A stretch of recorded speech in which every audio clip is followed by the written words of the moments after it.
Please like and subscribe to my channel and press the bell icon to get new video updates.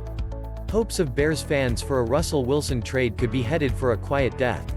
At least it would seem this way if the Seattle Seahawks restructured Wilson's contract without fanfare, like the Bears did Saturday with Khalil Mack's deal.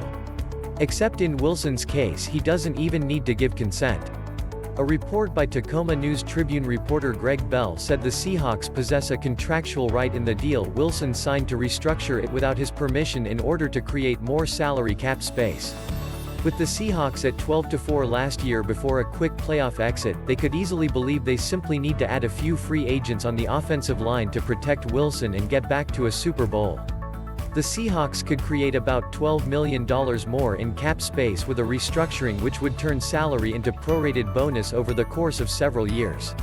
By doing that, they would no longer be willing to trade Wilson, although it's never been confirmed by anyone that they were actually willing to do it anyway. All Seattle did was field calls, and NFL Network's Nate Silver reported those have come from a third of the NFL's teams. No team would want to restructure a deal and then trade the player because they would then have to eat all of the prorated bonus cash from the restructuring. It's why Khalil Mack fans can breathe a sigh of relief now.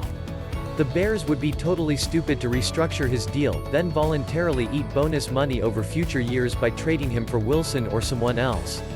As long as there was plenty of unguaranteed salary, the trading team doesn't have to eat the cash and it could be passed on to the new team.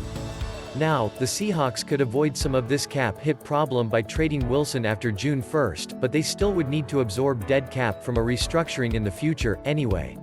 So it still wouldn't make sense to trade him after a restructuring. No one has said the restructuring has occurred or is occurring, but it makes way too much sense because then Seattle could afford to pursue offensive linemen in free agency to keep Wilson from beaten up the way he has been so often by opposing pass rushers.